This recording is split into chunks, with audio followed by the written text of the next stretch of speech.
एक चींटी है सारा दिन एक कण की आवश्यकता पता नहीं कितने चक्कर काटती है एक कण के लिए, एक पल की चैन नहीं। तो उनका स्वभाव ये होता है कि माया के लिए संघर्षशील रहते हैं, भक्ति के लिए कहते हैं तो कहते हैं मुझे समय नहीं, और भक्ति सुनाना चाहते हैं तो उनके गले उतरती नहीं, उठकर चले जाते हैं। तो क्या बताते हैं कबीर साहब, कहते हैं कबीर पिछले पाप से हरि चर्चा ना भावे ना सुहावे, कहूँगे के उठ चले ना और बात चलावे। जो पूर्व जन्म के संस्कारी प्राणी नहीं होते हैं या जिनके पाप कर्म अधिक बढ़े हुए होते हैं, उनके सामने सत्संग की चर्चा की जाती है भगवान की, तो उसके 3 लक्षण हैं। जो भक्तिहीन कर्महीन प्राणी होता है, कबीर साहब कहते हैं कबीर पिछले पाप से हरि चर्चा ना सुहावे, और कहूँगे चर्चा चलते लटके लेगा, और ना कोई और चर्चा शुरू कर देगा। अच्छा सुन, एक बात सुन मेरी, वो फलाना काम वैसे था, वो जैसे आप कोशिश करते हो को रिश्तेदार भाई बहन मित्र को चर्चा सुनाते हो, 2 सेकंड सुनता है फिर वो ध्यान ऐसे ऐसे रहता, ऐसा है ना वो एक काम जो आप वो ऐसे हो गया उसको ऐसे हो गया, आपको भी डिस्टर्ब कर देगा, आप बताना चाहते हो। और तीसरा कहते हैं फिर मुझे काम याद आ गया, फिर मिलूँगा, उठ कर चल जाएगा। कबीर भगवान बताते हैं कि कबीर पिछले पाप थे जिनके पाप घने बढ़ गए, हरि चर्चा ना सुहावे, अच्छी नहीं लगेगी, और कहूँगे कह उठ चले ना और बात बनावे। तो ये उस व्यक्ति के लक्षण हैं जो पिछले जन्म के पापों से ज़्यादा ग्रस्त है। सीधा ही वो 84 लाख प्रकार के प्राणियों से, पशु पक्षियों की योनि से प्राप्त सीधा मनुष्य जीवन प्राप्त किया है। तो उसके अंदर भक्ति प्रवेश करना बड़ा कठिन होता है, लेकिन हो जाती है। उसको थोड़ा ज़्यादा समय लगेगा इस ज्ञान को समझने में, और शुरुआत एक बार हो जाती है, धीरे धीरे किसी ना किसी जन्म में तो वो हो ही जाती है। एक कागभूषण नाम के, अपने पुराणों में भी इसका प्रमाण आता है, कागभूषण नाम के एक महापुरुष हुए हैं, और एक गरुड़ जी जो श्री विष्णु जी के वाहन माने जाते हैं। इन दोनों की एक बार आपस में चर्चा हुई। कागभूषण कैसे हैं, उनका बाकी का शरीर मनुष्य सदृश है, लेकिन चोंच और ऊपर का हिस्सा जो मुंह है वो कौवे का है, उसको कागभूषण कहते हैं।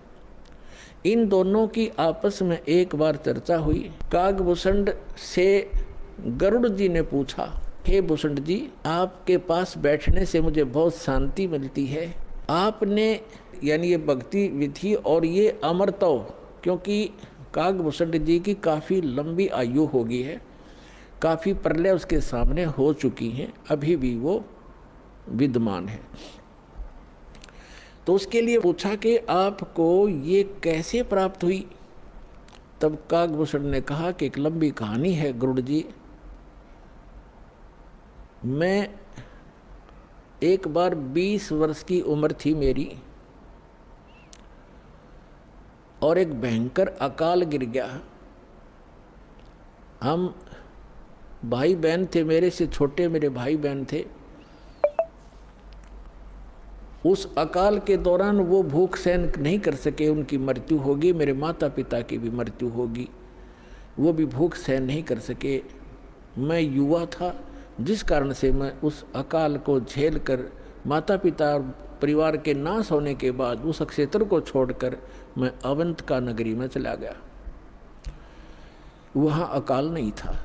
उससे पहले मेरे असंख्य जन्म चले गए, मनुष्य जीवन मैंने बर्बाद कर दिए, कभी मैंने भक्ति नहीं की, क्योंकि वो पिछले जन्म मुझे अब मेरी दिव्य दृष्टि खुल जाने से नज़र आ रहे हैं कि पिछले मानव शरीर मैंने कैसे बर्बाद किए थे।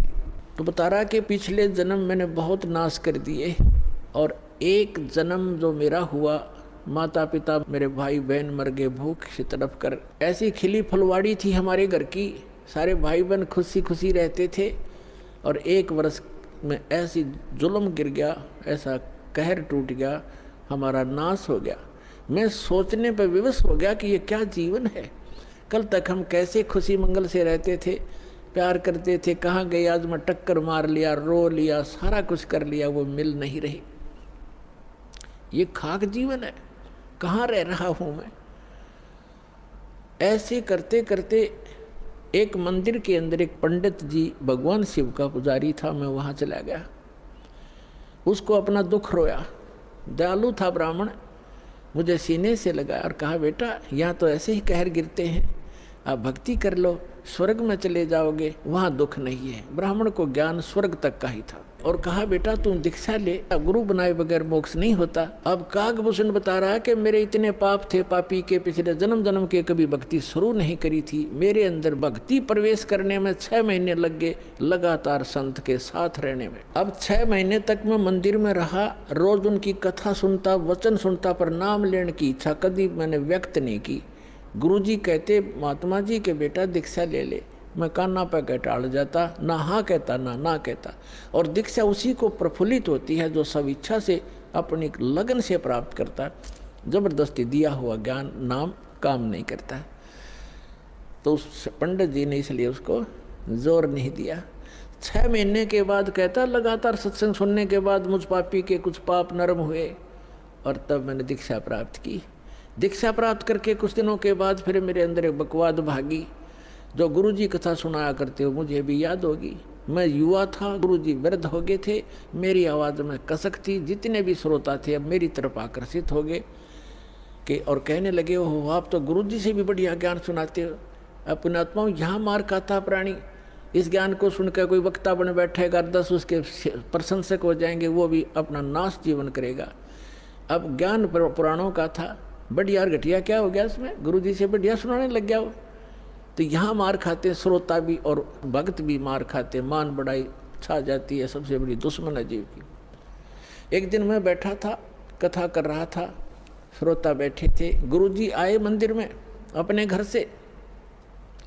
मैंने खड़ा होकर सत्कार नहीं किया क्योंकि मैं अपनी बेइज्जती समझूं था कि खड़ा होऊंगा तो सबका अट्रैक्शन इधर गुरुजी की तरफ हो जाएगा। अब मैंने बैठे बैठे दर्शन कर लिए, ऐसे बस थोड़ा सा नाम मात्र सा सिर झुकाया, खड़ा नहीं हुआ मैं।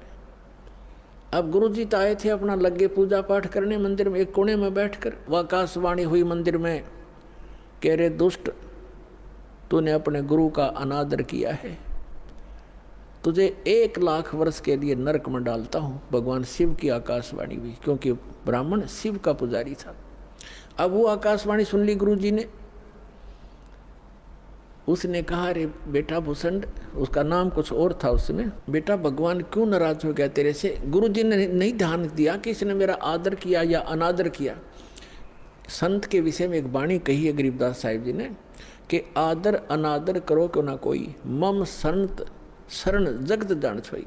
अब संत ये नहीं देखते आदर अनादर को, लेकिन शिष्य को हानि घनी हो जाती है जो आदर नहीं करता, नियमित नहीं रहता। तो उस गुरु ने पूछा, बेटा क्या गलती करती, भगवान आपसे क्यों रुष्ट हो गए। अक्षमा याचना कर, दयालु है भगवान, माफ़ कर देंगे तेरे को। और खुद भी अर्ज की, हे भगवान बच्चा है आपका, गलती होगी, बालक है, अक्षमा करो। तब उसने आकाशवाणी की फिर दोबारा भगवान शिव ने, जब ये निकम्मा व्यक्ति अपने गुरु का आदर नहीं करता तो मेरा क्या आदर करेगा। गुरु एक रिहर्सल करनी होती है गुरु जी को भगवान की तरह मानकर, क्योंकि हम जैसा व्यवहार गुरु जी के यहाँ कर रहे हैं तो परमात्मा इस रूप में आपको वहाँ ऊपर जा कर के आपकी परीक्षा लेगा। एक स्थान है मानसरोवर पर, तो वहाँ जो जैसा भाव आपका यहाँ वैसा वहाँ होगा, जैसे सोपन में होता है। तो वहाँ से वापस आने के बाद फिर आप बहुत युगों तक वहाँ नहीं जा पाओगे। इसलिए एट प्रेजेंट आपने गुरु जी के साथ ऐसा व्यवहार करना चाहिए, ऐसा बोलना चाहिए जैसे हम भगवान से कर रहे हों। तो इस प्रकार ना करने से तब उसने कहा कि जिसने आपका अनादर किया, आपका नहीं मेरा अनादर किया, इसको 1 लाख वर्ष तक नरक में डालूंगा। फिर काफ़ी समय तक हाथ जोड़े रहा ब्राह्मण, आपका बच्चा है, बख्श दो दाता, बालक है, गलती होगी, अरे तो भी मांग माफ़ी बच्चे, माफ़ी मांग। लेकिन फिर आकाशवाणी हुई कि मेरा वचन ना खाली जाई, यम के लोग चलो रे भाई। अब काकभूषण कहता है कि मेरी मृत्यु होगी, मैं नरक में डाल दिया गया 1 लाख वर्ष तक। लेकिन थोड़ी बहुत जो कलम चढ़ी थी, थोड़ी बहुत भक्ति प्रारंभ की थी प्राथमिक, उसका लाभ मिला। अगले जन्म में मुझे मनुष्य जीवन मिला, 1 लाख वर्ष नरक भोग गए। मनुष्य जीवन मिला तो मैंने एक लोमस ऋषि के साथ वाद विवाद कर दिया। उसने मुझे श्राप दे दिया, अरे चंडाल, तो चंडाल के घर जन्म हो तेरा, वाद विवाद करता है। तो काकभूषण कहता है कि गुरु जी मैंने दुख नहीं माना संत के उस कुवचन का, और उसने श्राप दे दिया। मैंने हाथ जोड़ कर ये कहा कि हे महर्षि जी, दास पर गलती बन गई, मैं नीच व्यक्ति हूँ, मैं कर्महीन हूँ, तभी तो ऐसी भाषा में आपके सामने बोल गया, मेरा दुर्भाग्य था। एक दया करियो दयालु कि मैं किसी जन्म में से चंडाल का पैदा हूँ, पर आप भगवान की भक्ति ना भूल पड़े, ये दया करते मुझे। तो ये आशीर्वाद दे दिया लोमश ऋषि ने। तो सारी कथा बताता है कि फिर मैं क्या हुआ, एक काग के घर जन्म हुआ मेरा। जैसे ब्रह्मा जी हैं, इनका हंस वाहन है, और हंस के साथ एक हंसनी कंपलसरी होती है। तो ब्रह्मा की जो पत्नी सावित्री है, वो हंसनी जब ऋतु पर आई, यानी गर्भवती होने की स्थिति में आई ऋतु पर, तो काग चंड के पास ले गई, कौवा के देवलोक में। उससे मिलन होने से कागभूषण की उत्पत्ति हुई। शेष शरीर मनुष्य जैसा है, ऊपर का मुंह और चोंच कौवे जैसी है। तो वो अब उसने फिर क्या मिला, जब वो कागभूषण के रूप में जन्मा, तब कहते हैं मुझे जोगजीत नाम के एक महापुरुष आकर मिले। वो परमात्मा जैसे दास ने आप पूरे सत्संग में ये निर्णय किया कि वो परमात्मा स्वयं आकर अच्छी आत्माओं को यथार्थ ज्ञान देता है। तब उसने बताया कि मुझे जोगजीत नाम के एक संत मिले, जिन्होंने मुझे उस परमात्म तत्व का ज्ञान दिया। उन्होंने मुझे ऐसा मंत्र दिया जिससे मेरी यह स्थिति हुई कि मेरा बहुत युगों तक अमर शरीर होगा। अब कागभूषण की भी मृत्यु होगी, क्योंकि अब ये समय है, इस समय में जब कागभूषण का जन्म होता तो मोक्ष हो सके था। अब जो प्रसंग आज का चल रहा है कि दो प्रकार से मानव शरीर प्राप्त है। आप जो परमात्मा के लिए भटक रहे थे और यहाँ आ गए, आप बहुत पुण्यकर्मी प्राणी हो, पिछले जन्म में भी आप मानव थे, और मानव जैसा स्वभाव है। जहाँ कहते हैं लाइन लगा लो, लाइन लगा लेते हो, जहाँ कहते हैं यहाँ ऐसे बैठ जाओ, वहाँ जाओ, ये करवा लो, तो क्योंकि आप सभ्य हो। और ऐसे व्यक्तियों को शीघ्र ही ज्ञान प्राप्त हो जाता है, शीघ्र ही ढल जाते हैं जैसे संत ढलना चाहता है। आपके मैल घड़े नहीं थे, और जो मैला कपड़ा ज़्यादा होता है धोबी को, उसको ज़्यादा प्रयत्न करना पड़ता है, साफ वो भी हो जाएगा। तो इस प्रकार स्थिति है। जो दूसरी टाइप के व्यक्ति हैं उनके ऊपर भी रजा होगी, क्योंकि जगह जगह भगवान की चर्चा चल रही है, टीवी चल रहे हैं। एक ही घर में 4 सदस्य हैं, 3 ने नाम ले लिया, एक सुनता भी नहीं, तो वो मनुष्य योनि से आया हुआ प्राणी नहीं है, को पूर्व संस्कार से जुड़ गया।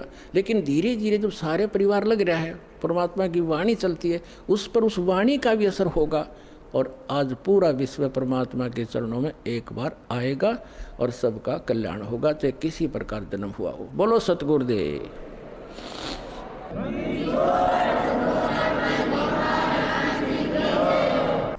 बोलो सतगुरुदेव की जय। बंदी छोड़ कबीर परमेश्वर जी की जय। बंदी छोड़ गरीबदास जी महाराज जी की जय। स्वामी रामदेवानंद जी गुरु महाराज जी की जय हो।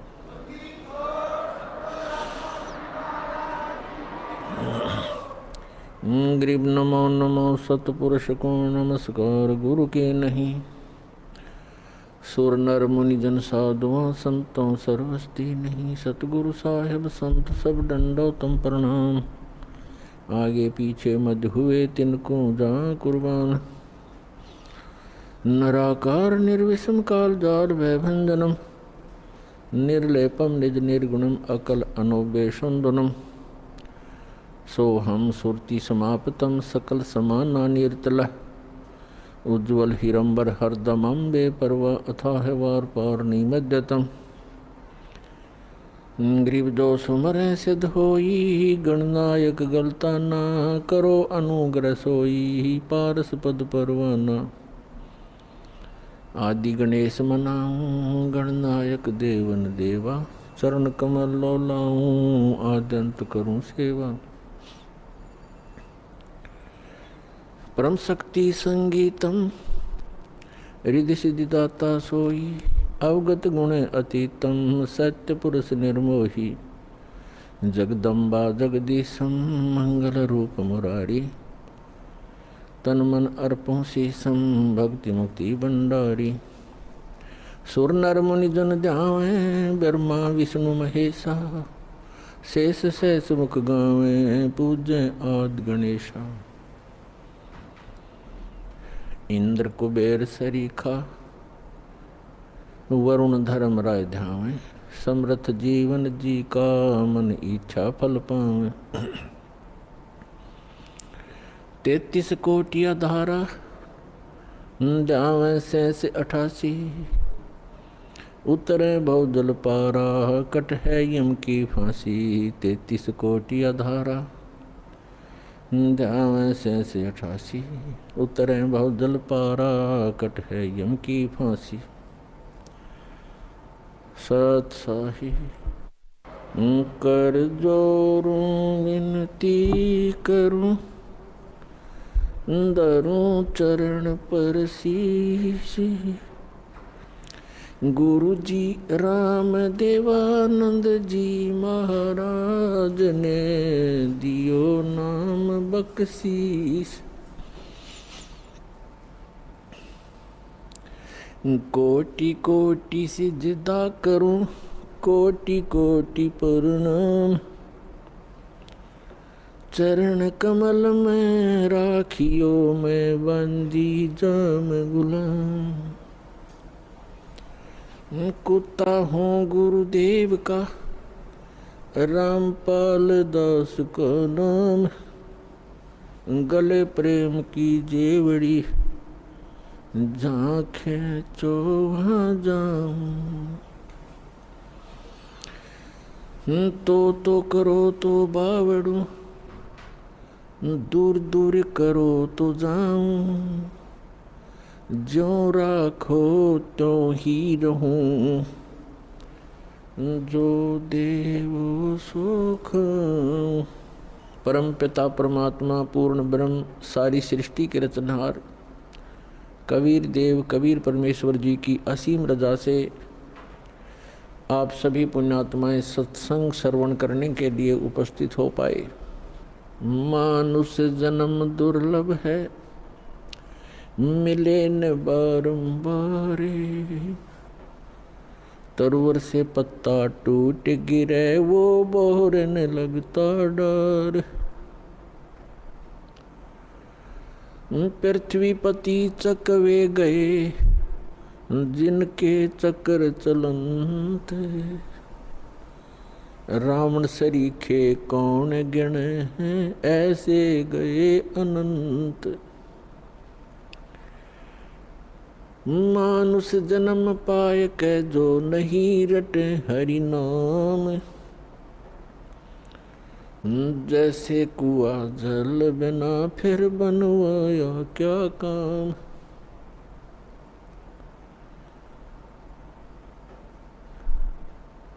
राम नाम की लूट है लूटी जाते लूट। पीछे फिर पछताओगे हे प्राण जहांगे छूट। नंगा आया जगत में नंगा ही तू जाए। बीच में ख्वाबी ख्याल है ये मन माया भरमावे। मर्द गर्द में मिल गए वो रावण से रणधीर। कंस के सी चाणोर से भाई हिरण्यकशिपु बलबीर। तेरी क्या बुनियाद है जीव जन्म धर लेते। गरीब दास हरि नाम बिना तेरा खाली रह जा खेत। जिन हर की चोरी करी और गए राम गुण बोले। ते बेदना बागुल किए है रहे उर्द मुख झोले। राम रटत कोड़ी भलो चू चू पड़े जो चामे। वो सुंदर शरीर किस काम का जा मुख नाही नाम। राम रटत कन्या भली साकट भलो न पूते। जैसे छेरी के गल में गलथना, जिसमें दूध ना मूत। राम रटत दारिद्र भलो, टूटी घर की छान। वो सुंदर महल किस काम के, जहाँ भक्ति नहीं भगवान। कबीर जिव्या तो वाए भली, जो जप हरि नाम। नहीं तो काट के फेंक दियो, ये मुख में बलो ना चाम। परम पिता परमात्मा परमेश्वर हमारे पिता, सबके जनक, सर्व उत्पादक परमात्मा प्रभु कबीर साहब जी, कबीर जी ये परम अक्षर ब्रह्म हैं, सारी सृष्टि के रचनहार हैं। और पुण्यात्माओं, आपके ऊपर रहम किया उस दीन दयाल ने,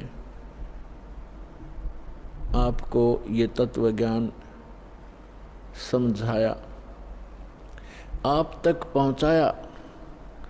आप तक ये तत्व ज्ञान पहुंचाने के लिए उस परमेश्वर ने कितने कितने कष्ट उठाए। आप तक पहुंचने के लिए उस परमात्मा ने भिन्न भिन्न भेष बनाए। और आप जी ने इस काल की भांग को इतना पी लिया कि इस काल के इस नकली सुख, इस झूठे सुख के नशे में आप भगवान को पहचानना भूल गए। परमेश्वर कहते हैं, मैं रोवत हूँ सृष्टि को, सृष्टि रोवे मोहे। गरीबदास इस वियोग को समझ न सकता कोई। हमारे पिता कहते हैं, हमारे भगवान कहते हैं कि मैं तुम्हें रो रहा हूँ, तुम्हारे लिए भटक रहा हूँ कि तुम गलत स्थान पर रह रहे हो। या कोई जीव सुखी नहीं, या सुख नाम की वस्तु नहीं। और आप यहाँ सुख खोज रहे हो और सुख देने वाले उस भगवान की खोज कर रहे हो, उसके लिए रो रहे हो, तड़फ रहे हो।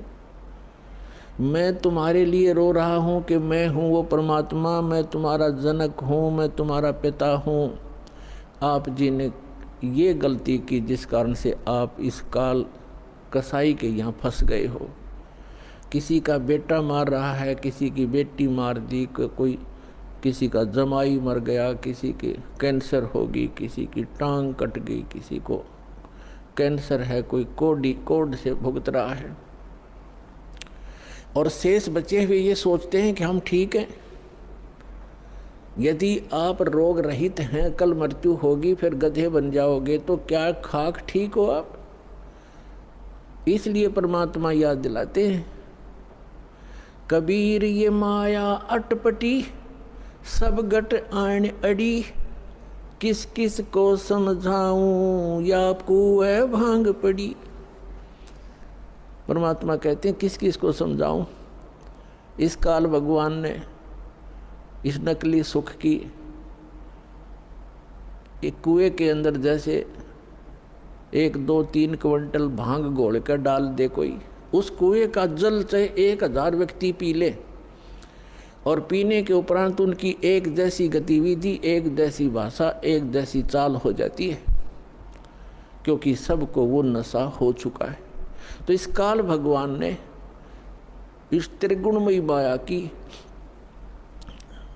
इतनी मात्रा डाल रखी है आपके अंदर कि आपको इतना नशा हो गया इसका। जैसे किसी के पास बढ़िया मकान, कोठी हो जाती है, कार हो जाती है, उसको नशा है वो, और वो फूला नहीं समाता, और वो भूल जाता है बालक कल मृत्यु हो जाएगी, ये कार कोठी तेरे साथ नहीं जाएंगी, यहाँ बुद्धि क्यों नहीं आती आपकी। परमात्मा हमें याद दिलाना चाहते हैं कि इन सुखों को जहाँ आप यहाँ खोज रहे हो, आपको सतलोक में मिलेंगे। यहाँ तो आपने जो कार भी व्यवस्था कर ली, 36 पंगे पाक है, फिर उसमें कोई इंजन में गड़बड़ है, कोई पेट्रोल डलवाना, जेब देखनी पड़े। सतलोक में चलो, आपको विमान मिलेंगे, विमान मिलेंगे, और आपकी मन से जहाँ चाहोगे 1 सेकंड में उड़कर आप पूरा परिवार बैठकर कहीं घूम सकते हो। कोई पैसा नहीं लगेगा, आपको सब वस्तु मुफ्त मिलेंगी, सब सुख होगा, आपकी कभी मृत्यु नहीं होगी। आपका ऐसा ही परिवार वहाँ सतलोक के अंदर होगा। अभी तक ये मूर्ख बनाया करते थे नकली संत कि वहाँ प्रकाश ही प्रकाश है, चेतन ही चेतन है, आत्मा उसमें जाकर ऐसे मिल जाती है जैसे बूंद समंदर में। फिर खा कर क्या करेंगे वहाँ जा करके? इससे यहीं दुख सुख यहीं ठीक है। तो उनको अकल थी नहीं, ज्ञान था नहीं, उनका सवनुभव नहीं था, क्योंकि उनकी साधना गलत थी, उनका ज्ञान गलत था। वो काल प्रेरित थे, काल के भेजे आए हुए हैं। तो परमात्मा हमें याद दिलाते हैं कि इस झूठे सुख को सुख कहे ये मान रहा मनमोद, ये सकल चबीना काल का, कुछ मुख में कुछ गोद। अपने आत्मा आप देख रहे हो, कहीं पर भूकंप आ जाता है, हजारों लाखों की संख्या में मानव मर जाते हैं, अन्य प्राणियों की तो गिनती ही नहीं। कहीं पर फ्लड आ जाती है, गांव के गांव बह जाते हैं, हजारों की संख्या में व्यक्ति मारे जाते हैं। और वो उन मकानों को, उन वहाँ के सांसारिक सुखों को जोड़ने में सारा जीवन लगाते हैं। उनका दृष्टिकोण सिर्फ उन्हीं पर केंद्रित रहता है कि कोठी बना लूँ, कार बना लूँ, एक प्लाट और ले लूँ, 2 कोठी और बना दूँ, एक बैंक बैलेंस बना दूँ, एक फैक्ट्री लगा लूँ। उद्देश्य मनी मेक ही रहता है। परमात्मा कहते हैं तो बच्चों वाले खेल खेल रहे तुम, आप जी को ज्ञान नहीं है, इसलिए यहाँ डले ढोरे हो। 1 सेकंड का पता नहीं क्या बिजली गिर जा, और फिर आप यहीं स्थिर होना चाहते हो ऐसे गंदे लोक में। तो तत्व ज्ञान का अभाव है। जब आपको तत्व ज्ञान होगा,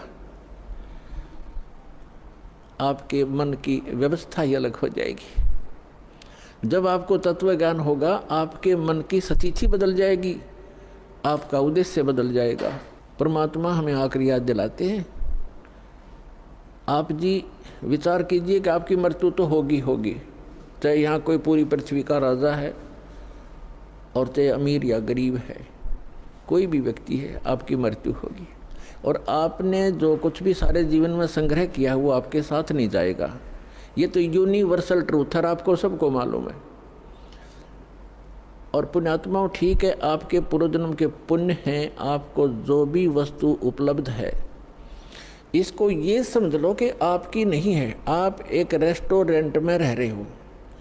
अब जैसे अच्छे पूंजी वाले व्यक्ति, सेठ धनी व्यक्ति अच्छे रेस्टोरेंट में जाकर के अपना 1, 2, 3, 4 जैसा भी वो वहाँ दिन रात व्यतीत करना चाहते हैं, तो उनके पास पैसा घना है, तो वे हाई क्लास के, हाई क्वालिटी के रेस्टोरेंट के अंदर रह रहे हैं। वहाँ सुविधाएं अच्छी हैं, सोफ़ा सेट हैं, बढ़िया पलंग हैं, टीवी रखे हैं, सारी व्यवस्था है वहाँ पर। बैल बजा दी, बैरा आ गया, जो वस्तु मांगी उपलब्ध होगी खाने और पीने की। और एक गरीब व्यक्ति जाके एक सिंपल होटल में रुका है जिसमें एक तख्त पड़ा है और सिंपल आहार है, थोड़ा खर्चा है उसका।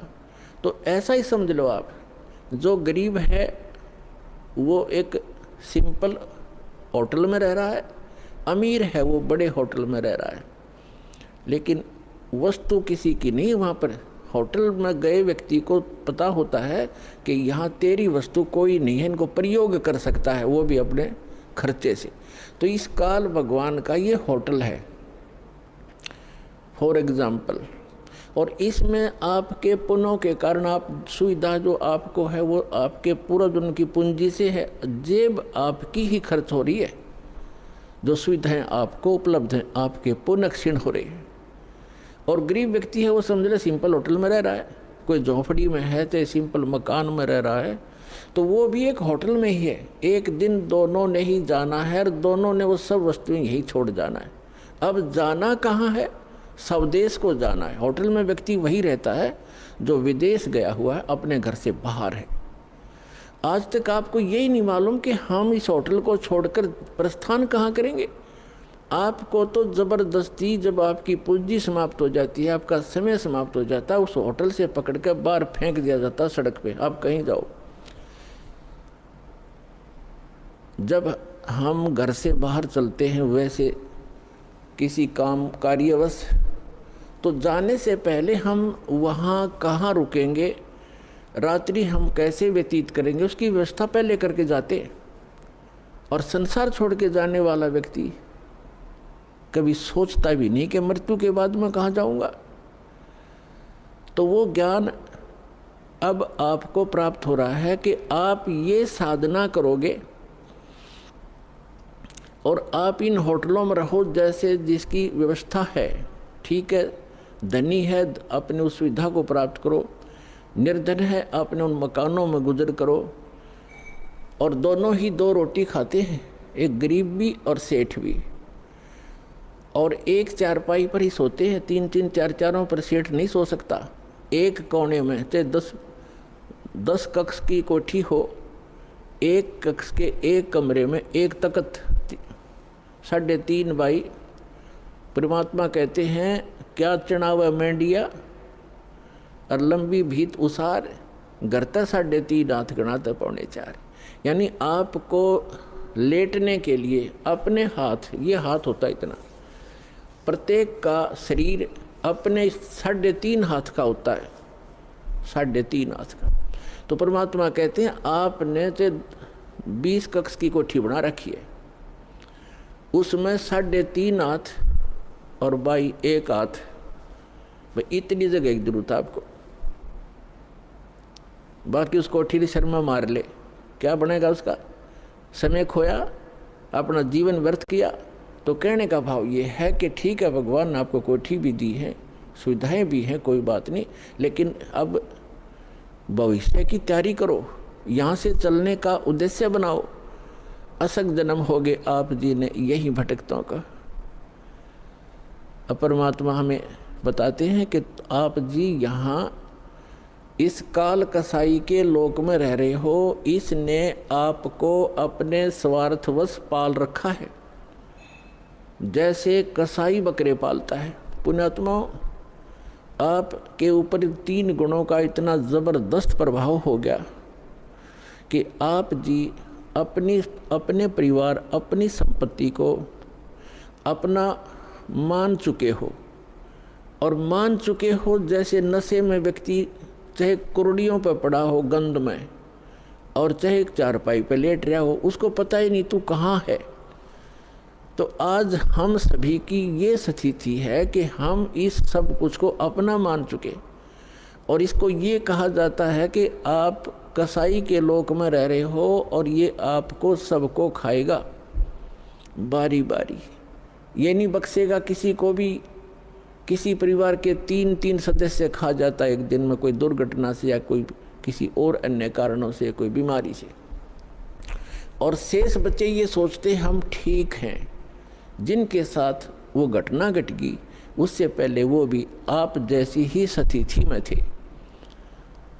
तो पुण्यात्मा, परमात्मा ने रजा बख्शी आपको ये ज्ञान देने की, और फिर वो विकल्प बताया कि यहाँ से जाकर आप कहाँ रहा करोगे।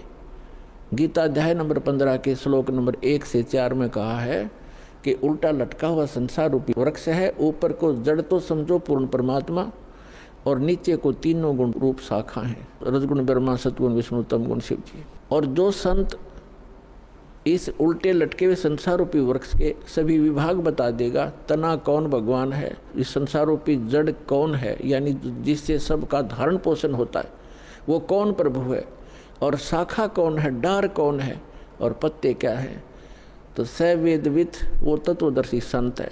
तत्वदर्शी संत की प्राप्ति के उपरांत 15वें अध्याय के 4थे श्लोक में कहा श्रीमद् भगवद गीता में, उसके पश्चात परमेश्वर के उस परम पद की खोज करनी चाहिए जहाँ जाने के बाद साधक फिर लौटकर कभी संसार में नहीं आते।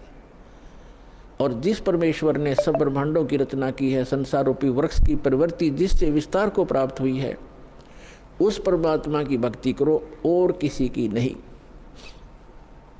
और गीता ज्ञानदाता अपने विषय में कहता है 8वें अध्याय के 13वें श्लोक में, ओम इति एकाक्षरम ब्रह्म विवहारण माम अनुस्मरण यह प्रयाति तदन दे हमसे आती परमाम गति। मुझ ब्रह्म का एक ओम अक्षर है। गीता का ज्ञान ब्रह्म बोल रहा है, ये काल बोल रहा है, श्री कृष्ण जी में प्रवेश करके बोल रहा है। और ये कह रहा है कि मुझ ब्रह्म का केवल एक ओम मंत्र है। इसका उच्चारण करते हुए संसार छोड़कर जाते समय भी, मरते समय भी इसी का जाप करता है तो ओम से मिलने वाली जो परम गति वो प्राप्त हो जाती है, वो ब्रह्म लोक प्राप्त होता है। ब्रह्म लोक में गए प्राणी भी वापस आते हैं। 8वें अध्याय के 16वें श्लोक में गीता जी में स्पष्ट किया है, वो भी पुनरावृत्ति के अंदर। तो गीता ज्ञानदाता कहता है 4थे अध्याय के 5 और 9 श्लोक में, गीता अध्याय नंबर 2 के श्लोक 12 में, गीता अध्याय नंबर 10 के श्लोक नंबर 2 में गीता ज्ञानदाता कहता है अर्जुन तेरे और मेरे बहुत जन्म हो चुके, तू नहीं जानता मैं जानता हूँ। इससे सिद्ध है कि जो गीता ज्ञानदाता ब्रह्म है ये काल है। और गीता अध्याय नंबर 11 के श्लोक नंबर 32 में स्वयं कहता है कि अर्जुन मैं काल हूँ और अब प्रवृत्त हुआ हूँ। श्री कृष्ण नहीं थे काल, श्री कृष्ण होते तो ये कैसे कहते मैं अब प्रवृत्त हुआ हूँ। श्री कृष्ण जी तो पहले उपस्थित थे वहाँ पर अर्जुन के साथ, उनके सारथी बनकर। तो पुण्यात्माओं, ये हमारे सदग्रंथ एक अनमोल रतन है। इसको हमारे धर्मगुरु समझ नहीं सके, इसका अड़ंगा कर दिया, उल्टा ज्ञान बता दिया हमारे को। श्री कृष्ण जी को सुप्रीम पावर बता दिया, जबकि श्री कृष्ण जी तो एक ब्रह्मांड में एक सतोगुण विभाग के मंत्री समझो, और इनका पिता काल एक ब्रह्मांड में मुख्यमंत्री समझो, और ओवरऑल कंट्रोलर सभी ब्रह्मांडों का वो प्रधानमंत्री समझो, वो परम अक्षर ब्रह्म समझो, वो पूर्ण परमात्मा। उसकी साधना के लिए ही ये गीता ज्ञानदाता बार बार कह रहा है। गीता अध्याय नंबर 18 के श्लोक नंबर 62 में कहा कि अर्जुन तू सर्वभाव से उस परमेश्वर की शरण में जा, उस परमेश्वर की कृपा से तू परम शांति को और सनातन परम धाम को प्राप्त होगा। गीता अध्याय नंबर 8 के श्लोक नंबर 1 में अर्जुन ने पूछा कि हे परमात्मा, आपने जो 7वें अध्याय के 29वें श्लोक में जिस तत्ब्रह्म की जानकारी दी है कि तत्ब्रह्म को से परिचित प्राणी, इस अध्यात्म ज्ञान से परिचित और सभी कर्मों से परिचित व्यक्ति केवल जरा और मरण से छूटने के लिए प्रयत्न करता। जरा माने वृद्धावस्था और मरण माने मृत्यु। जरा और मरण से छूटने के लिए जो प्रयत्न करते हैं वे उस तत्ब्रह्म से परिचित हैं, अर्थात उस पूर्ण परमात्मा से परिचित हैं, उसके उस शाश्वत स्थान से परिचित हैं। वहाँ जाने के बाद बुढ़ापा नहीं आता, वृद्धावस्था नहीं आती और मृत्यु नहीं होती। 8वें अध्याय के प्रथम मंत्र में अर्जुन ने पूछा फिर किम तत्ब्रह्म, वो तत्ब्रह्म क्या है वो बता दे मुझे। अब 8वें अध्याय के 3रे श्लोक में गीता ज्ञानदाता ये काल कहता है ब्रह्म कि वो परम अक्षर ब्रह्म है, यानी गीता ज्ञानदाता से कोई अन्य है वो प्रभु, वो स्वामी, वो मालिक। गीता अध्याय नंबर 4 के श्लोक नंबर 32 और 34 में स्पष्ट किया है कि वो सच्चिदानंद घन ब्रह्म अपने मुख कमल से बोलकर एक अमृत ज्ञान प्रचार करता है। उस सच्चिदानंद घन ब्रह्म की वाणी में धार्मिक अनुष्ठानों की, अध्यात्म मार्ग की, भक्ति विधि विस्तार के साथ कही गई है, वो तत्व ज्ञान है। उस तत्व ज्ञान को अर्जुन तो तत्वदर्शी संतों के पास जाकर समझ, उनको दंडवत प्रणाम करने से, कपट छोड़कर प्रसन्न करने से वो तत्वदर्शी संत तुझे तत्व ज्ञान का उपदेश करेंगे। इससे सिद्ध है कि गीता के अंदर वो तत्व ज्ञान नहीं है और गीता ज्ञान दाता भी तत्व ज्ञान से अपरिचित है। उसके लिए दास को भेजा परमपिता ने, कबीर भगवान ने तत्वदर्शी संत बनाकर। अब जो प्रसंग चल रहा है कि गीता ज्ञानदाता 8वें अध्याय के 3रे मंत्र में कहता है कि वो परम अक्षर ब्रह्म है, और गीता अध्याय नंबर 8 के श्लोक नंबर 5 और 7 में अपनी साधना करने को कह रहा है कि मेरी भक्ति कर, मुझे प्राप्त होगा, लेकिन युद्ध करना पड़ेगा। और पुण्यात्माओं, जहाँ युद्ध है वहाँ शांति नहीं हो सकती। इसलिए गीता ज्ञानदाता कहता है 18वें अध्याय के 62वें श्लोक में कि सर्वभाव से तू उस परमेश्वर की शरण में जा, उस परम अक्षर ब्रह्म की शरण में जा, उसकी कृपा से तू परम शांति को और सनातन परम धाम को प्राप्त होगा, जहाँ जाने के बाद साधक फिर लौट कर कभी संसार में नहीं आते।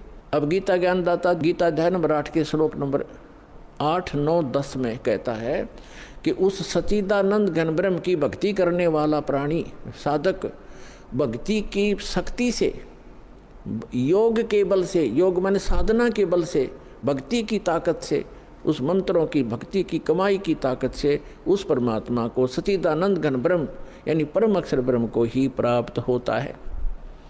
अपना तो उसने मंत्र बता दिया 8वें अध्याय के 13वें श्लोक में कि मुझ ब्रह्म का केवल एक ओम अक्षर है, नथिंग एल्स।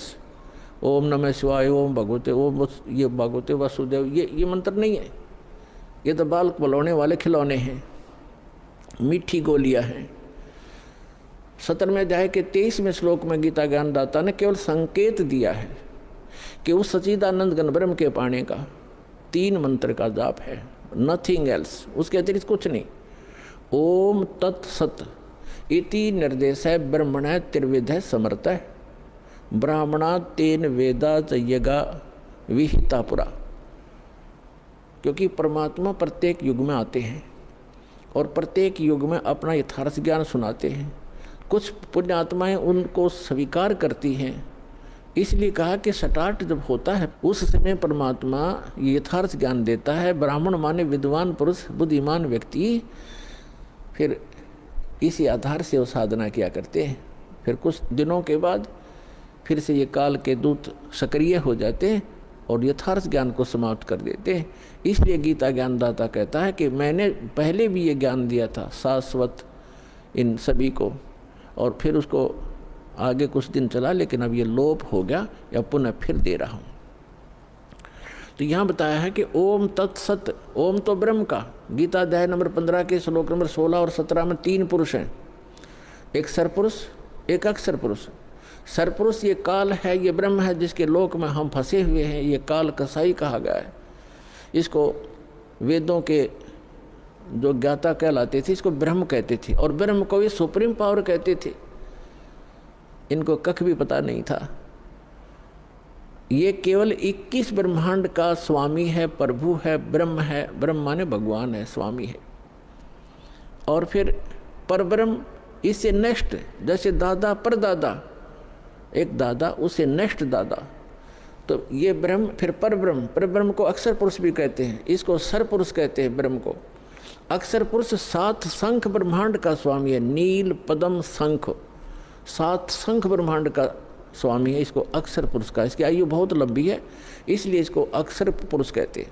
अब जो तीसरे नंबर का है, गीता अध्याय नंबर 15 के श्लोक 16 में 2 पुरुष हैं, सरपुरुष और अक्षर पुरुष। और बताया है कि जितने भी इनके अंतर्गत प्राणी हैं शरीरधारी, इन सब का, और साथ में दोनों सरपुरुष और अक्षर पुरुष का शरीर तो नाशवान है, जीवात्मा किसी की नहीं मरती।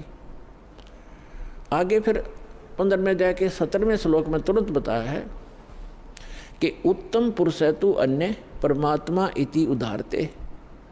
उत्तम पुरुष, पुरुषोत्तम, पुरुषोत्तम तो कोई और ही है इन दोनों से, सरपुरुष और अक्षर पुरुष से। वो 8वें अध्याय के 3रे श्लोक में गीता ज्ञानदाता ने बता दिया वो परम अक्षर ब्रह्म है। अब देखो, ब्रह्म एक सरब्रह्म, सरपुरुष को चाहे सरब्रह्म को, ये तो 7 संग ब्रह्मांड का प्रभु है, स्वामी है, सरब्रह्म, जिसको काल कहते हैं, जिसने गीता का ज्ञान श्री कृष्ण में प्रवेश करके दिया, इसको सरब्रह्म कहते हैं। ये 21 ब्रह्मांड का ब्रह्म है, स्वामी है।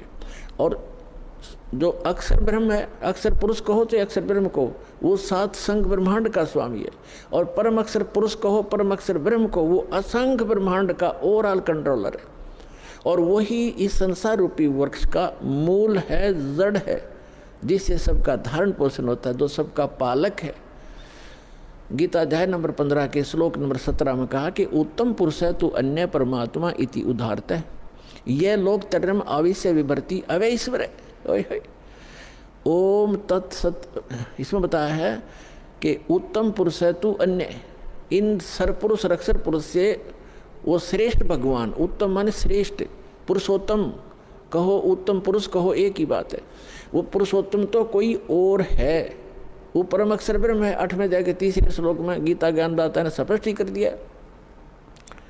और जिसको परमात्मा कहा जाता है, ओए होए अपने आत्मा, अभी तक तो आप जी को अध्यात्म मार्ग का ABC भी ज्ञान नहीं था, क्योंकि हमारे ये गुरु ही ऐसे नकली थे, इनको स्वयं ज्ञान नहीं था। अब परमात्मा का अर्थ क्या होता है? अब आज का जो सत्संग है, इस परमात्मा कौन है? ये कसाई काल के लोक में हम रह रहे हैं, हम कैसे ये कसाई है और परमात्मा कौन है? जैसे गीता अध्याय नंबर 15 के श्लोक नंबर 17 में स्पष्ट कर दिया है कि उत्तम पुरुष तु अन्य परमात्मा इति उदाहरते है। जिसको परमात्मा कहा जाता है, ओए होए, परमात्मा, परम माने श्रेष्ठ, आत्मा माने सोल, यानी अच्छी आत्मा, दीन दयाल जिसको कहा जा सकता है, परमात्मा, श्रेष्ठ आत्मा। और जो मारे, पूरे किसी परिवार को मारता है, काटता है और बुरा हाल कर रखा है, क्या वो परमात्मा हो सकता है? न, कभी नहीं।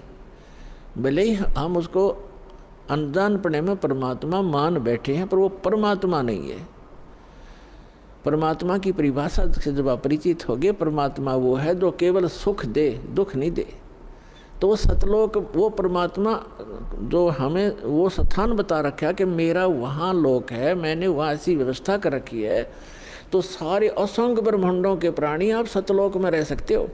और सबके सब एक जैसी व्यवस्था है, सुंदर महल बने हुए हैं, तेज पुंज के सुंदर, आगे बाग बगीचे हैं, सबके आगे पार्क बने हुए हैं, उसमें बहुत सुंदर फल मेवा सदा लगी रहती है। और जब चाहे किसी प्रकार का आहार मन इच्छा आप करोगे, आपकी रसोई में तैयार मिलेगा, बना बनाया पका पकाया सेकंड में, और फल फ्रूट हैं। तो वहाँ जाने के लिए परमात्मा कहते हैं कि वो है परमात्मा, उसको परमात्मा कहते हैं। वहाँ मृत्यु नहीं, बुढ़ापा नहीं, रोग नहीं, शरीर ऐसा है, राग द्वेष होता ही नहीं।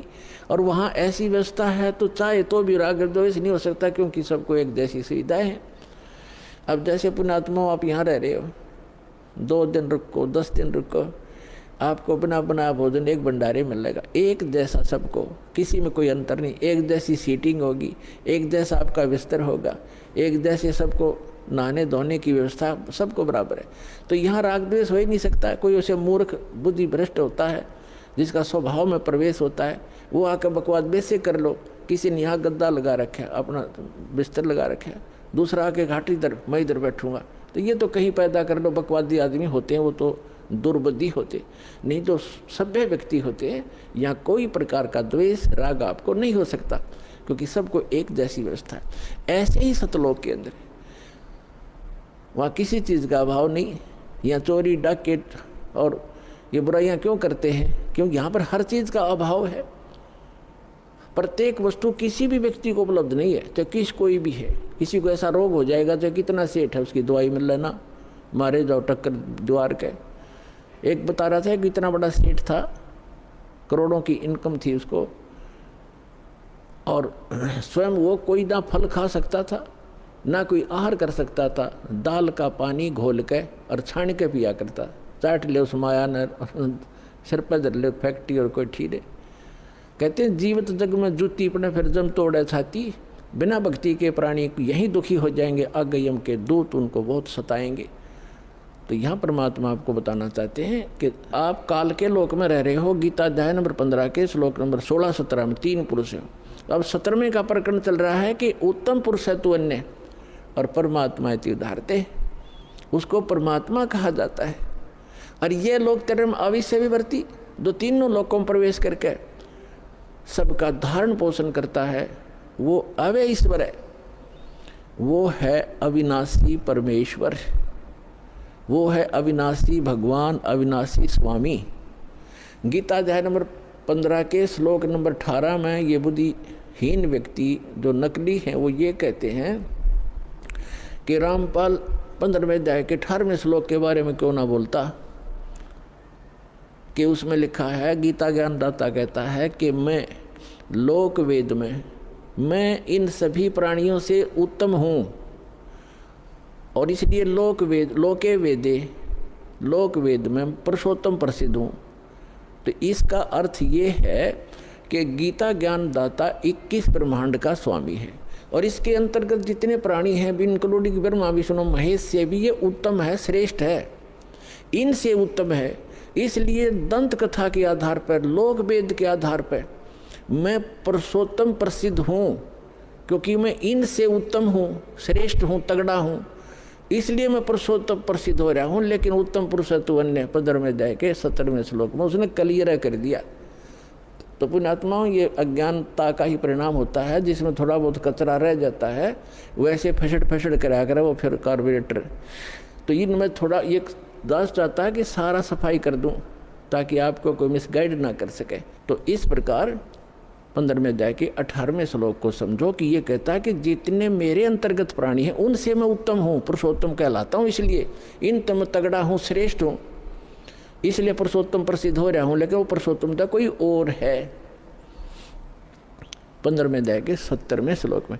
तो अब प्रसंग हम यहाँ आते हैं कि उसको परमात्मा कहा जाता है। ओए है परमात्मा, प्रभु का नाम का अर्थ होता है स्वामी। उसको ब्रह्म कहो, प्रभु कहो, साहिब कहो, और राम गॉड खुदा अल्लाह कहो। अल्लाह भी स्वामी। और जैसे परमात्मा किसे कहते हैं? परमात्मा उसे कहते हैं जो कभी दुख नहीं देता, सबको सुख सुख देता है। उत्तम पुरुष है तो अन्य परमात्मा इति उदाहरत है। ये लोक तरम अविश्य विवर्ती अवय ईश्वर है। अब परमेश्वर ने आके बताया अपनी प्यारी आत्मा धर्मदास जी को कि धर्मदास, आप इस काल के लोक में रह रहे हो। अब धर्मदास जी ने कहा कि प्रभु, आप जो कहते हैं सिरोधार्य है, लेकिन मेरे गले उतर नहीं रही ये बात कि हम गंदे लोक में रह रहे हैं, ये कसाई का लोक है। हे परमात्मा, देखो कैसी यहाँ पर फल फ्रूट हैं, कैसे बाग बगीचे बने हैं, झरने बह रहे हैं, गंगा जैसी दरिया बह रही है, और कितना दयालु है ये परमात्मा। कैसी ऋतु बनाई है, हवा चल रही है, और कितना अच्छा शुद्ध हवा दे रखी है। कितनी लंबी चौड़ी पृथ्वी है, कोई कहीं बैठो उठो लेटो किसी प्रकार, और कितनी सुविधा देता है ये। इसको कैसे हम मानने कि ये भगवान नहीं है? तब परमात्मा ने बताया कि पुण्यात्मा धर्मदास जी को कहा कि इस काल को एक श्राप लगा हुआ है कि 1 लाख मानव शरीरधारी प्राणियों को ये नित आहार करेगा और 1.25 लाख उत्पन्न करेगा मानव, यानी 25% एक्स्ट्रा ये उत्पन्न करेगा। इसने सतलोक में गलती की थी, जिस कारण से इसको ये एक रोग लगा, श्राप लगा। और आप जी ने गलती की थी कि आप भगवान को छोड़कर इस पर आसक्त हुए थे, जिस कारण से आप इसके साथ यहाँ आ गए। आपके लिए ऑप्शन है वापस जाने का, आप वापस जा सकते हो, जैसे विधि मैं बताऊंगा इस साधना को करके। और ये इसलिए अब यहाँ प्रश्न एक और उठ जाता है भक्तों के मन में कि भगवान ने इसको श्राप नहीं देना चाहिए था। ये श्राप नहीं देते तो ये हमें नहीं खाता, यहाँ नहीं रोके रखता। आपको तो इसने रोके रखना ही रखना था।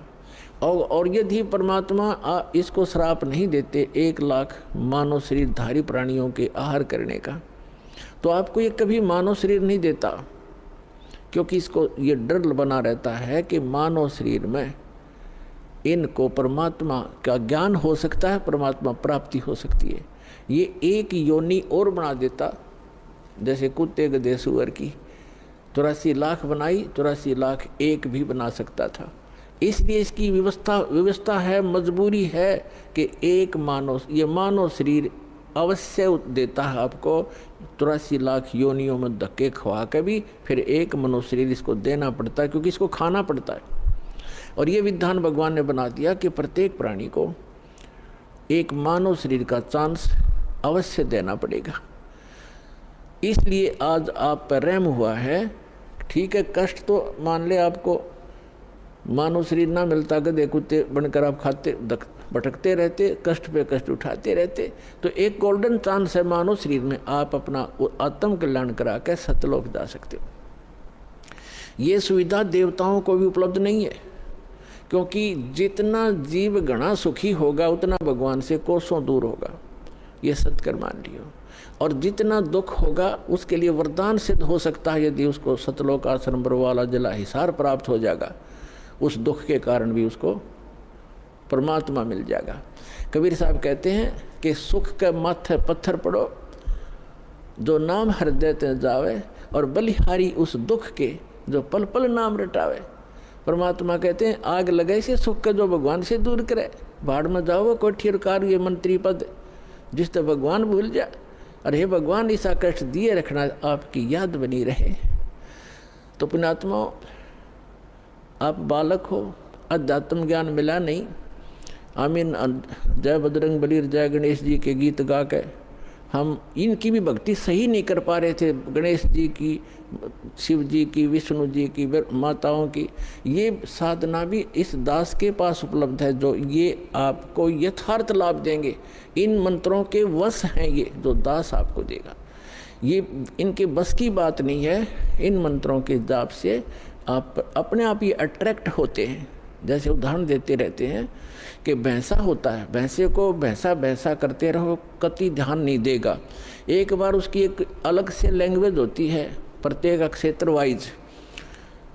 उसको एक बार करते हुर्र तो वो तुरंत देखता है और बहुत सावधानी से तकता है किधर से आई आवाज़।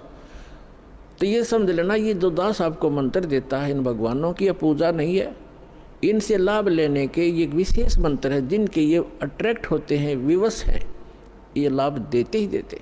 और इसके अतिरिक्त कोई मंत्र आप जाप करते रहो, आपको वो अध्यात्म लाभ नहीं मिलेगा, क्योंकि वो शास्त्र विधि त्याग कर मनमाना आचरण है, जिसके विषय में गीता अध्याय नंबर 16 के श्लोक 23-24 में स्पष्ट किया है कि शास्त्र विधि को त्याग कर जो मनमाना आचरण करते हैं, उनको ना सुख होता है, ना उनको सिद्धि प्राप्त होती है, और न ही उनकी कोई परम गति होती है। यूजलेस, व्यर्थ है। तो शास्त्र अनुकूल साधना इस विषय में इस दास रामपाल दास के अतिरिक्त कहीं पर भी उपलब्ध नहीं है।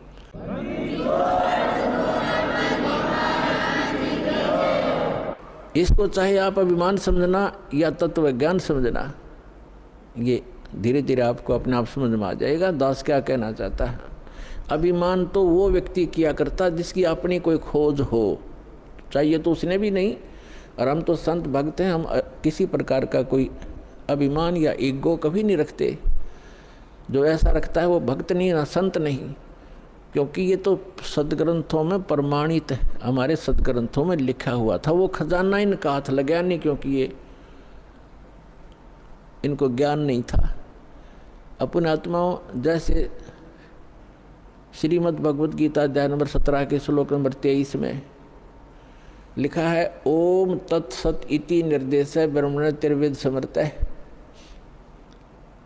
ब्राह्मणा तेन वेदाच यज्ञा विहिता पुरा।